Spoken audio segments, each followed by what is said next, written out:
Hello students, आज हम नया लेसन स्टार्ट कर रहे हैं reaching the age of adolescence. जैसे कि आपने पिछले लेसन में लेसन 9 में रिप्रोडक्शन इन ह्यूमन बींग्स पढ़ा था, तो इस लेसन में हम उसी से रिलेटेड कुछ टर्म्स, कुछ प्रोसेसेस पढ़ेंगे। तो शुरू करते हैं। In this chapter you will learn about the changes that takes place in human body after which a person become capable to reproduce.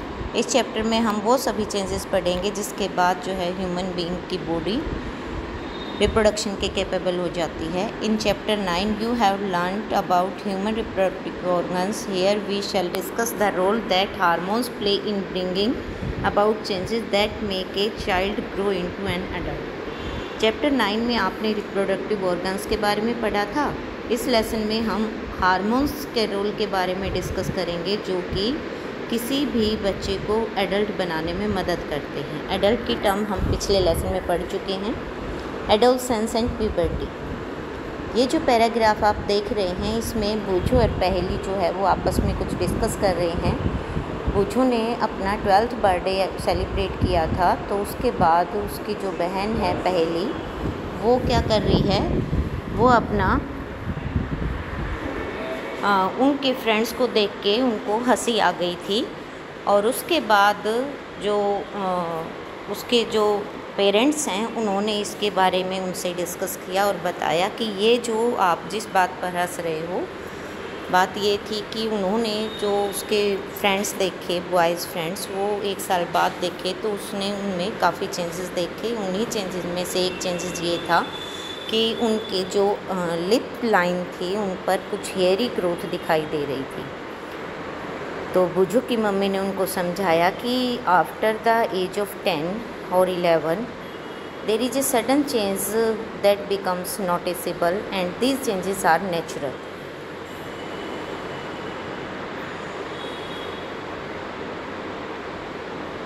After these changes a child become adult. तो बात करते हैं उन्हीं की। Growing up is a natural process. जो growing का जो process है वो एक नेचुरल प्रोसेस है। The period of life when the body undergoes changes leading to reproductive maturity is called adolescence.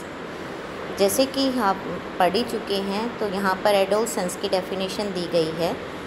The period of life का वो पीरियड जिसमें बॉडी में कुछ चेंजेस आते हैं और उन चेंजेस के बाद जो है वो रिप्रोडक्टिव मैच्योरिटी आ जाती है। इस प्रोसेस को हम एडोलसेंस कहते हैं। Adolescence begins around the age of the 11 and past up to 18 और 19 years of the as.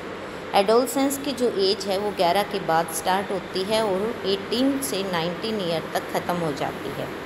Since this period cover the teens 13 to 18 and 19 years of the age, adolescents are also called teenagers। क्योंकि इस age group के बच्चों के जो year हैं, उनमें जैसे कि आप देख सकते हो 13, 14, 15, 16, 17, 18 एंड 19 ये वाले ईयर्स आते हैं, और इन सब में टीन्स जो है वो कवर होता है। तो हम एडोलसेंट को टीनेजर्स भी कहते हैं।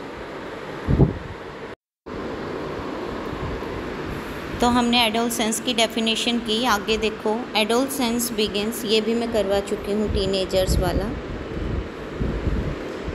इन गर्ल्स एडोलसेंस में बिगिन ए ईयर और 2 earlier than in boys.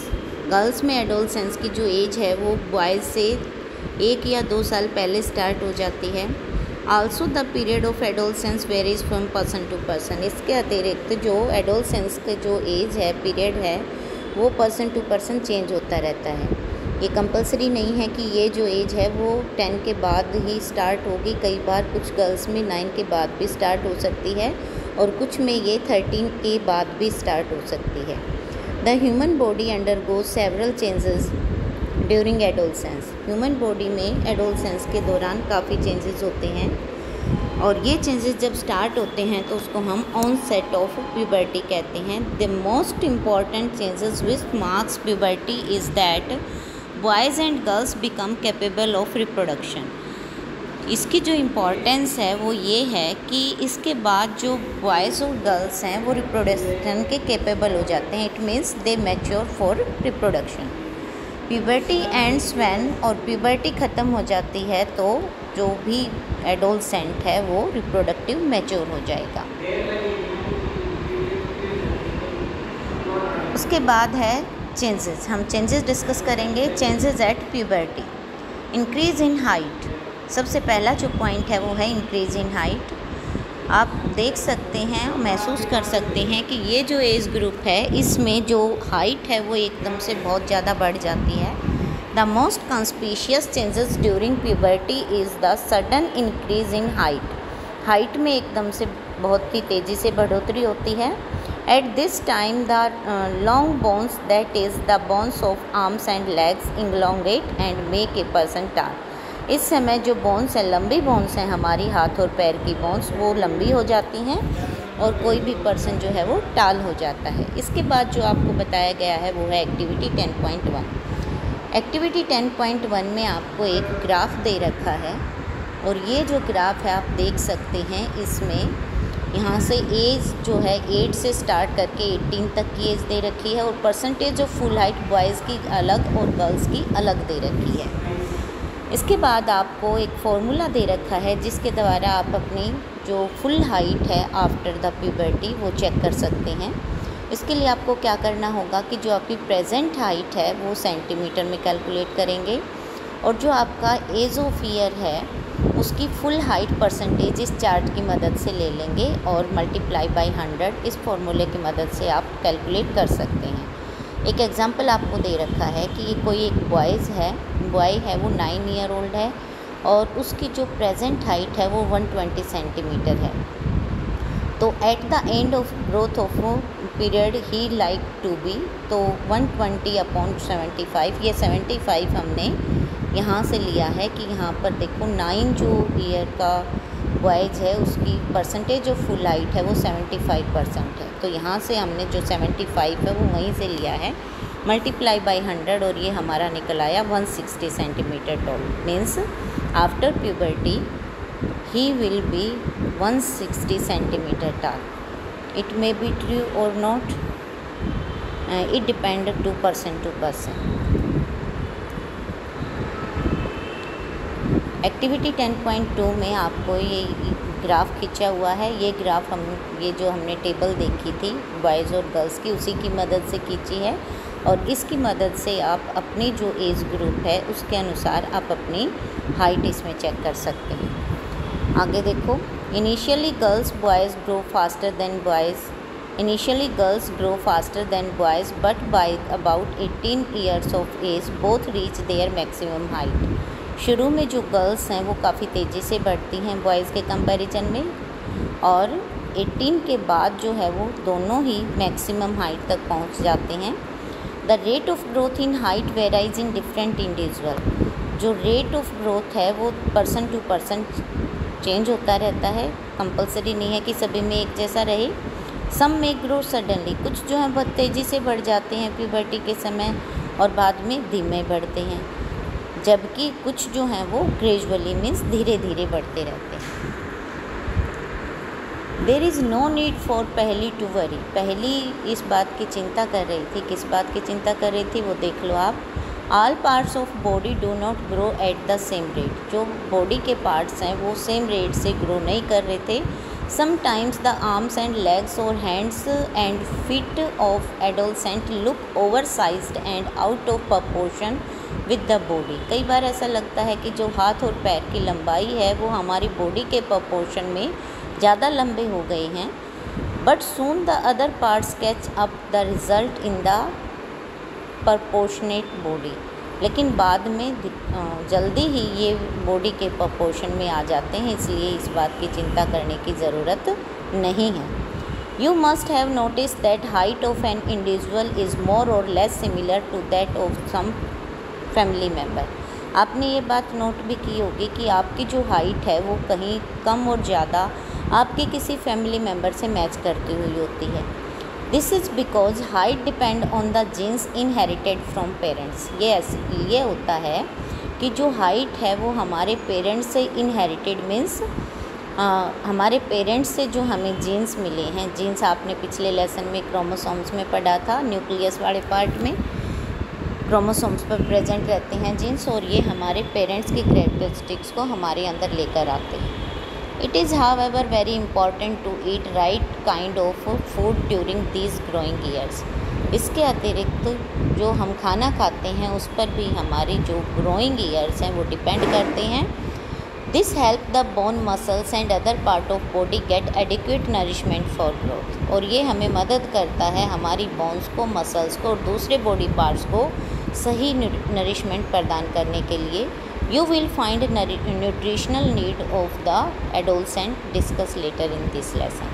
Nutritional जो वैल्यू है इस टाइम ग्रोथ के लिए वो इसी चैप्टर में हम आगे डिस्कस करेंगे। अगला जो चेंज है वो है change in body shape. Change in body shape का मीनिंग है कि बॉडी में कुछ चेंजेस आते हैं, बॉयज़ में अलग होते हैं, गर्ल्स में अलग होते हैं। उसके बाद देखो, boys have border shoulder and wider chest. Boys में जो चेंज होगा उसका ये है कि जो उनके कंधे हैं वो चौड़े हो जाते हैं और जो उनकी चेस्ट है वो भी वाइडर हो जाती है। उसके बाद गर्ल्स में बताया है, in girls the region below the waist become wider.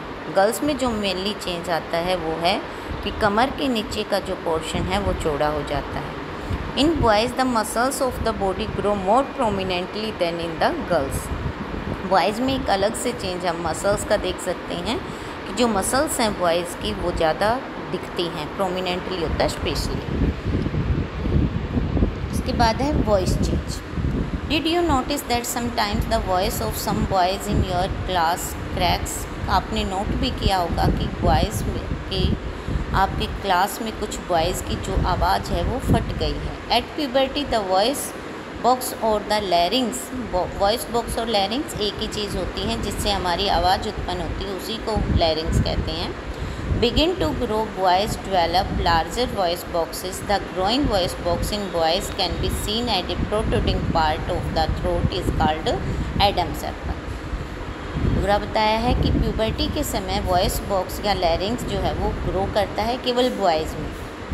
Boys develop larger voice box, boys में बॉक्स जो है वो बड़ा होता है गर्ल्स के कंपैरिजन में, और ये जो वॉइस बॉक्स है इसको हम प्रोट्रूडिंग पार्ट मीन्स उभरा हुआ पोर्शन हम अपने गले में देख सकते हैं और इसी को हम एडम सेपल कहते हैं। इन girls the larynx is hardly visible. Girls में ये दिखाई नहीं देता है क्योंकि इसका साइज छोटा होता है। Generally girls have a high pitched voice whereas boys have a deep voice. Generally इस उम्र में जो गर्ल्स की आवाज़ होती है वो तीखी होती है, पैनी होती है, जबकि बॉयज़ की जो आवाज़ होती है वो डीप मीन्स गहरी और मोटी होती है। क्यों होता है ऐसा? Adolescent boys sometimes the muscles of the growing voice box go out of control. कई बार क्या होता है कि जो मसल्स ग्रो कर रही होती हैं वॉइस बॉक्स में वो आउट ऑफ कंट्रोल हो जाती हैं और जो वॉइस है वो हॉर्श मीन्स मोटी हो जाती है। दिस स्टेट में remain for a few days. ये स्थिति केवल कुछ दिनों तक रहती है। After a few weeks which the voice become normal. कुछ वीक के बाद वॉइस नॉर्मल हो जाती है। ये आप डायग्राम में देख सकते हैं, एडम सर्कल और प्रोट्रूडिंग पार्ट इन मैन। अगला जो इन चेंजेस है वो है increase activity of sweat and sebaceous gland.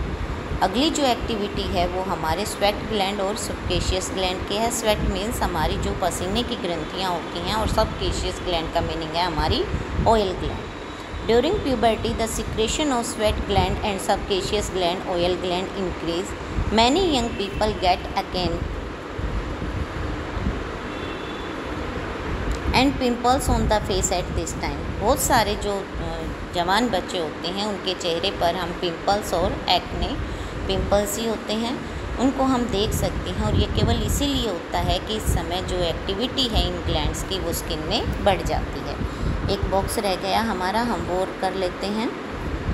यहाँ पर हमें डेफिनेशन मिलेगी ग्लैंड्स की। दो टाइप की ग्लैंड होती हैं, एक एक्सोक्राइन ग्लैंड और दूसरी एंडोक्राइन ग्लैंड। तो एक्सोक्राइन ग्लैंड के लिए इन्होंने बताया है कि कुछ ग्लैंड्स जैसे कि स्वेट ग्लैंड और सलाइवरी ग्लैंड, इनका जो सिक्रेशन है वो डक्ट के थ्रू होता है। सिक्रेशन का मीनिंग है कि जो भी ग्लैंड होती हैं, ग्लैंड हमारी बॉडी में जगह जगह पर बहुत सारी होती हैं जो कि थैलीनुमा संरचना होती है और उनके अंदर कुछ लिक्विड होता है, वो सीक्रेट होती हैं। और उनके सीक्रेशन हमारी बॉडी में कुछ फंक्शन करते हैं, जैसे कि सलाइवरी ग्लैंड तो आप डाइजेशन में पढ़ ही चुके हैं, स्वेट ग्लैंड आप पसीने की फॉर्म में देखते हैं। तो इन ग्लैंड्स का जो सीक्रेशन है वो डक्ट के थ्रू होता है, मीन्स इनकी नलिकाएं होती हैं जिनके थ्रू ये अपना सीक्रेशन किसी बॉडी ऑर्गन्स तक पहुंचाएंगी। ऐसी ग्लैंड्स को हम एक्सोक्राइन ग्लैंड कहते हैं। अगली लाइन में एंडोक्राइन ग्लैंड के बारे में बताया है। Endocrine gland release hormones directly into the blood stream. जो एंडोक्राइन ग्लैंड होती हैं वो उनकी डक्ट्स नहीं होती और वो अपना जो सीक्रेशन है वो डायरेक्टली ब्लड स्ट्रीम में ही छोड़ती हैं, मीन्स किसी ब्लड वेसल्स में अपना सीक्रेशन छोड़ देंगी और इनकी डक्ट नहीं होती, इसलिए इनको डक्टलेस ग्लैंड भी कहते हैं। एंडोक्राइन और डक्टलेस ग्लैंड एक ही बात है। उसके बाद है डेवलपमेंट ऑफ सेक्स ऑर्गन्स। जैसे कि आपने पिछले लेसन में पढ़ा था, उसमें फिगर 9.1 और 9.3 देखा था, जिसमें आपको रिप्रोडक्टिव ऑर्गन्स ऑफ ह्यूमंस दिखाए थे। ये जो ह्यूमन ऑर्गन्स हैं ये मैच्योर हो जाते हैं। At puberty male sex organ like testis and penis develop completely grow हो जाएंगे ये organs. The testis also begin to produce sperm. जो टेस्टिस हैं वो स्पर्म प्रोड्यूस कर देंगी। गर्ल्स में ओवरीज एनलार्ज हो जाएंगी, एग प्रोड्यूस होने शुरू हो जाएंगे और जो ओवरीज हैं वो मैच्योर एग को भी रिलीज करना शुरू कर देंगे। उसके बाद पॉइंट है reaching mental, intellectual and emotional maturity. ये लास्ट चेंजेज है जो हम देख सकते हैं इसमें। Adolescence is also a period of change in person way of thinking. इस एज में जो पर्सन का थिंकिंग का वे है वो भी चेंज होता है। Adolescent are more independent than before. Adolescent अपने आप को इंडिपेंडेंट महसूस करते हैं और सेल्फ कॉन्शियस हो जाते हैं। इसके अलावा उनमें इंटेलेक्चुअल डेवलपमेंट भी होती है। इंटेलेक्चुअल डेवलपमेंट का मतलब है कि वो अपने आप को अलग तरीके से प्रेजेंट करते हैं, उनके इमोशंस डेवलप होते हैं और इस समय जो अपना वो टाइम स्पेंड करते हैं ज़्यादातर थिंकिंग में करते हैं। In fact it is often the time, वास्तव में ये वो टाइम है जब हमारे ब्रेन की ग्रेटेस्ट कैपेसिटी होती है लर्निंग की, मीन्स इस समय जो बच्चे हैं वो सबसे ज़्यादा सीख सकते हैं। आज के लिए इतना ही कर लेते हैं, बाकी लेसन अगले वीडियो में करेंगे।